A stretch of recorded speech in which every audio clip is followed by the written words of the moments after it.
എല്ലാ കൂട്ടുകാർക്കും നമസ്കാരം. സീരിയൽ മാനിയ വെറൈറ്റി സ്റ്റോറീസിന്റെ ഏറ്റവും പുതിയൊരു വീഡിയോയിലേക്ക് എല്ലാവർക്കും സ്വാഗതം കേട്ടോ.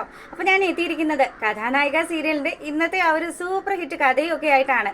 അപ്പൊ നമുക്ക് നാരായണീന്റെ ആ ഒരു കഥയിലേക്ക് പോയാലോ. അങ്ങനെ നാരായണിയാണെങ്കിൽ അനൂപിനോടൊപ്പം അനൂപിന്റെ വീട്ടിലെത്തുകയാണ്. അവിടെ എത്തിയ നാരായണി അനൂപിന് വേണ്ടിയിട്ട് ആ ഒരു സ്വാദിഷ്ടമായിട്ടുള്ള ആ ഒരു ഭക്ഷണങ്ങളെല്ലാം തയ്യാറാക്കിക്കൊണ്ടിരിക്കുകയാണ്.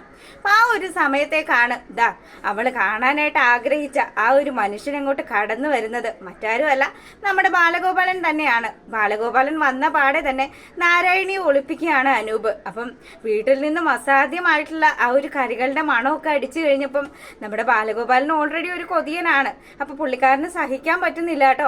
പുള്ളി നേരെ വരുന്നത് കിച്ചണിലേക്കാണ്. അപ്പൊ കിച്ചണിന്റെ പറ്റേ തന്നെ ആ ഒരു സ്റ്റോർ റൂമിലാണ് നമ്മുടെ നാരായണിയെ ഒളിപ്പിച്ചു വെച്ചിരിക്കുന്നത്. അങ്ങനെ ബാലഗോപാലൻ പറയുന്നുണ്ട്, എന്റെ പൊന്നോ, ഇത് നീ ഉണ്ടാക്കിയതാണോ? എടാ സത്യം പറ, നിനക്ക് ഈ കറിയൊക്കെ വെച്ച് തരാനായിട്ട് ആ നാരായണി എങ്ങാനും നിന്നെ സഹായിച്ചോ? അല്ലെങ്കിൽ അവള് പറഞ്ഞു പഠിപ്പിച്ചിട്ടാണോ നീ ഇത്രയും ഭംഗിയായിട്ട് കറി ഉണ്ടാക്കിയിരിക്കുന്നത്? എന്ത് ടേസ്റ്റാടാ! ഈ കറികൾക്ക് ആ ഒരു നളിനി ഹോട്ടലിലെ കറിയായിട്ട് നല്ല സാമ്യം ഉണ്ടെന്ന് പറയാണ്. അപ്പൊ അനൂപ് പറയുന്നുണ്ട്, എന്റെ പൊന്നു ബാലമ്മാമേ, ഞാൻ അടുത്ത ദിവസം ഒരു വാരികയിൽ വായിച്ചതാണ്. ആ ഒരു റെസിപ്പി ജസ്റ്റ് ഒന്ന് ട്രൈ ചെയ്തെന്നേ ഉള്ളൂ. ബാലമാമന് ഇഷ്ടമായെങ്കിൽ ഭക്ഷണം കഴിക്കാന്ന് പറയാണ്. എന്നാലേ ഞാൻ പോയി കുളിച്ചിട്ട് വരാം. നീ അപ്പോഴത്തേക്കിനും ഒരു 2 മുട്ട എടുത്ത് അങ്ങ് ഓംപ്ലേറ്റ് ഉണ്ടാക്കാൻ പറയാണ്. അങ്ങനെ ബാലഗോപാലൻ കുളിക്കാൻ പോകുന്ന ആ ഒരു സമയത്ത് തന്നെ കറക്റ്റായിട്ട് നാരായണിയുടെ ഫോണ് റിങ് അടിക്കുകയാണ്. അപ്പം വിളിച്ചത് നളിനി തന്നെയാണ്. നാരായണിയെ കാണാനില്ലല്ലോ. അപ്പൊ നാഥൻ സാറും കുടുംബവും ഒക്കെ നാരായണിയെ കാണുന്നതിന് വേണ്ടി നളിനിയുടെ വീട്ടിലെത്തിയിട്ടും ഒക്കെ ഉണ്ട്. അതുകൊണ്ട് തന്നെ നാരായണിയെ കാണാത്തത് കൊണ്ടാണ് നളിനിയുടെ ആ ഒരു കോൾ അങ്ങോട്ട് വരുന്നത്. പെട്ടെന്ന് തന്നെ ഫോൺ അങ്ങ് കട്ട് ചെയ്തിട്ട് നാരായണി ഫോൺ സ്വിച്ച് ഓഫ് ചെയ്യാണ്. അപ്പം കോൾ ട്യൂണ് മാറിയല്ലോടാ, എന്താണ് നീ അങ്ങനെ കോൾ ട്യൂണൊന്നും മാറ്റുന്നതല്ലല്ലോ എന്ന് പറഞ്ഞ് നിന്റെ ആ ഒരു റിംഗ് ട്യൂണിന്റെ കാര്യമൊക്കെ ചോദിച്ച അനൂപിനോട് ഇങ്ങനെ ബാലമാമ സംസാരിക്കുമ്പം എപ്പോഴും ഇപ്പൊ ഒരേ ട്യൂണ് തന്നെ ഇട്ടുകൊണ്ടിരിക്കാൻ പറ്റൂ അമ്മാമ്മേ? അതൊന്നും അമ്മാമ്മ കാര്യാക്കണ്ട, അമ്മാമ്മ പോയി കുളിച്ചിട്ട് വാന്നും പറഞ്ഞ് ഇവനാണെങ്കിൽ നിർബന്ധിച്ച് വിടാൻ തുടങ്ങുമ്പം ഒരു പകുതി ആശ്വാസത്തിൽ നമ്മുടെ അനൂപ് അങ്ങനെ നിൽക്കുകയാണ്.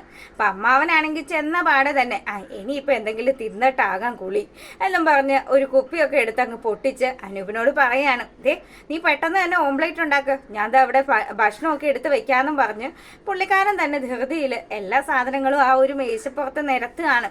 അപ്പൊ ഈ സമയത്ത് നമ്മളെ കാണിക്കുന്നത് നമ്മുടെ വിശാഖും അതുപോലെ തന്നെ അമലയും കൂടി കാറിൽ ഇങ്ങനെ സഞ്ചരിച്ച് വരികയാണ്. അപ്പം ഇവരെ നളിനി വിളിച്ച് കാര്യങ്ങൾ പറഞ്ഞായിരുന്നു. നാരായണിയെ കാണുന്നതിന് വേണ്ടിയിട്ടാണ് നാഥൻ സാറും ഊർമിള ടീച്ചറും വീട്ടിലെത്തിയത് എന്നുള്ള കാര്യം.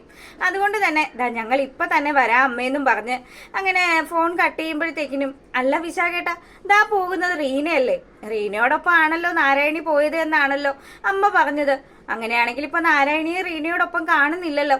അവൾക്ക് എന്തൊക്കെയോ ഒരു കള്ളത്തിരക്കും ഉണ്ട്. നമുക്ക് എന്തായാലും വീട്ടിൽ ചെന്ന് അവളെ കണ്ടതിന് ശേഷം അവളെ നല്ലതുപോലെ ഒന്ന് ചോദ്യം ചെയ്യണം.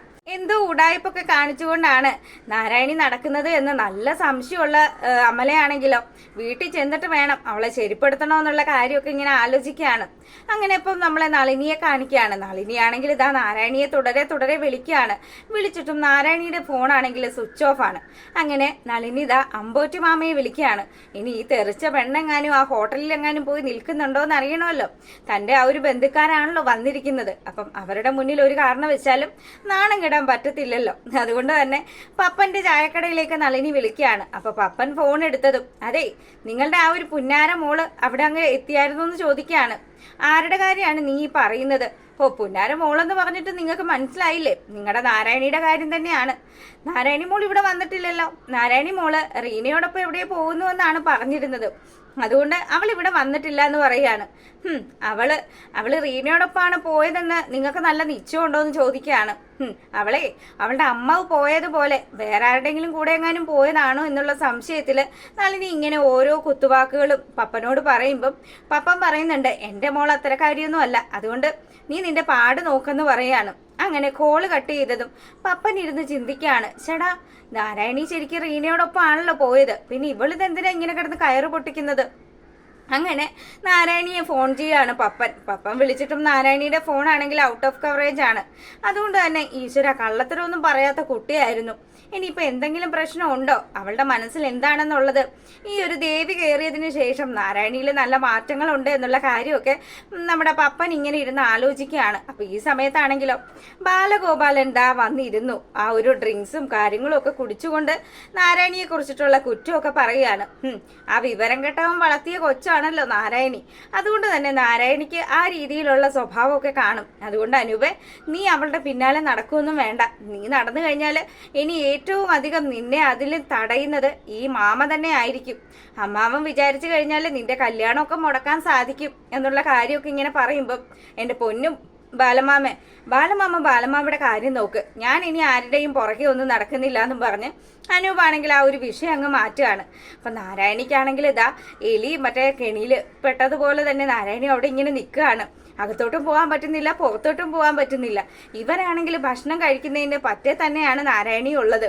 അങ്ങനെ ദാ ഭയപ്പാടോടുകൂടി നാരായണി നിൽക്കുമ്പം നമ്മളെ കാണിക്കുന്നത് താണിശ്ശേരി തറവാടാണ്. അപ്പൊ താണിശ്ശേരി തറവാട്ടിലേക്ക് ദാ നമ്മുടെ വിശാഖും അമലയും കൂടി തിരികെ എത്തിയതും ദാ നാഥൻ സാറിനോടും ഊർമിള ടീച്ചറിനോടും ഒക്കെ നല്ല സ്നേഹത്തിൽ സംസാരിക്കുകയാണ് അമല. അപ്പൊ ഇവളെ പഠിപ്പിച്ചത് കൊണ്ട് തന്നെ ഇവര് പ്രത്യേക ഒരു സ്നേഹവും പരിഗണനയും ഒക്കെ നമ്മുടെ അമലയ്ക്കും കൊടുക്കുന്നുണ്ട്.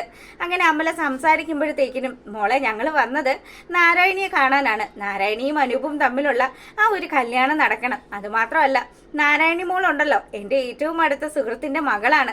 ശരചന്ദ്രൻ എനിക്ക് ഏറ്റവും വേണ്ടപ്പെട്ട ഒരാളായിരുന്നു എന്നുള്ള കാര്യം നാഥൻ അമലയോട് പറയുകയാണ്. അപ്പൊ അമല എന്റെ നാഥൻ സാറേ, അവളെ പോലെ ഒരുത്തിയെ എന്തിനാണ് ആ ഒരു കുടുംബത്തേക്ക് കൊണ്ടുപോകുന്നത്? അറിയാലോ ഭാരതി ആന്റിയുടെ സ്വഭാവം. ഭാരതി ആന്റിക്ക് പഠിപ്പും വിവരമൊന്നും ഇല്ലാത്ത ഒരാളെയും ദഹിക്കില്ല. മോളെ, അതൊക്കെ ശരിയാണ്. പക്ഷേ ആ ഒരു ശരത്തിന്റെയും പത്മജയുടെയും മകള്, അവൾക്ക് അവരുടേതായിട്ടുള്ള ആ ഒരു ഗുണങ്ങളൊക്കെ എന്തൊക്കെ വന്നാലും ഉണ്ടാവും. നമ്മൾ വിചാരിക്കുന്നത് പോലെയൊന്നും അല്ല. നാരായണിയിൽ എന്തൊക്കെയോ ചെറിയ പ്രത്യേകതകളൊക്കെ ഞാൻ കാണുന്നുണ്ടെന്ന് പറയുകയാണ്. അപ്പൊ ഈ കാര്യങ്ങളൊന്നും നമ്മുടെ അമലയ്ക്ക് തീരെ ഇഷ്ടപ്പെട്ടില്ല. അമല നേരെ ചെല്ലുന്നത് ഇതാ നളിനിയുടെ മുന്നിലേക്കാണ്. അപ്പൊ നളിനിയോട് പറയുന്നുണ്ട്, അല്ലമ്മേ, എന്നിട്ട് അവളെ വിളിച്ചിട്ട് അവൾ എവിടെ പോയിരിക്കുകയാണ്? എന്റെ പൊന്നു മോളെ, അവള് റീനയോടൊപ്പം പോയിരിക്കുകയാണ്. എവിടെ പോയി എന്ത് ചെയ്യുന്നു എന്നുള്ള കാര്യമൊന്നും ഇവള് പറഞ്ഞിട്ടല്ലല്ലോ പോകുന്നത്. ഇപ്പതാ വൃന്ദമ്മളുടെ അച്ഛനും അമ്മയും ഒക്കെ ഇവിടെ വന്നിരിക്കുവാണ്. ഇനിയിപ്പം ഇവള് വല്ലവരുടെയും കൂടെ ഒളിച്ചോടി പോയെന്ന് പോലും എനിക്ക് സംശയമുണ്ടെന്ന് പറയാണ്. അമ്മ, അങ്ങനെയാണെങ്കിൽ ഞങ്ങൾ വരുന്ന വഴി റീനയെ കണ്ടല്ലോ. റീനയോടൊപ്പം നാരായണിയെ കണ്ടില്ല. അപ്പൊ അവൾ ഉറപ്പായിട്ടും എവിടെയോ മുങ്ങിയതാണ്. എന്തോ തരികിടയൊക്കെ ഉണ്ട്. ഇങ്ങോട്ട് വരട്ടെ എന്നും പറഞ്ഞ് നളിനി അങ്ങ് ദേഷ്യത്തിൽ നിൽക്കുകയാണ്. അപ്പൊ ഇവളെ കുറിച്ച് ഇങ്ങനെ മോശമായിട്ടൊക്കെ സംസാരിക്കുമ്പോഴത്തേക്കിനും നാഥൻ സാറിന് തീരെ ഇഷ്ടപ്പെടുന്നില്ല കേട്ടോ. നാഥൻ പറയുന്നുണ്ട്, നിങ്ങൾ എന്തിനാ വെറുതെ എഴുതാപ്പുറം വായിക്കുന്നത്? നാരായണി വീട്ടിലേക്ക് മടങ്ങി വരുമ്പോഴത്തേക്കിനും അറിയാലോ നാരായണി എവിടെയാണ് പോയത്, എന്താണ് ചെയ്തത് എന്നുള്ള കാര്യമൊക്കെ. അതുകൊണ്ട് ചുമ്മാ അറിയാതെ വായി തോന്നിയതൊന്നും പറയാൻ നിൽക്കണ്ടെന്ന് പറയാണ്. അപ്പം നളിനിക്കാണെങ്കിൽ ഇത് ബന്ധുക്കാരനായത് കൊണ്ട് തന്നെ ഒന്നും അങ്ങ് എതിർത്ത് പറയാനും പറ്റുന്നില്ല. അങ്ങനെ വളരെ വിഷമത്തിൽ നമ്മുടെ നളിനിയും നിൽക്കുകയാണ്. അപ്പം അമ്പോറ്റുമാമയാണെങ്കിലോ കടയിൽ ഇരുന്നു കൊണ്ട് ഇങ്ങനെ ആലോചിക്കുകയാണ്. ഇതുവരെ വളരെ സത്യസന്ധമായിട്ട് എന്ത് ചെയ്താലും ഏതൊരു കാര്യം ചെയ്താലും തന്നോട് ആലോചിച്ച് ചെയ്യുന്ന ഒരു കുട്ടിയായിരുന്നു നാരായണി.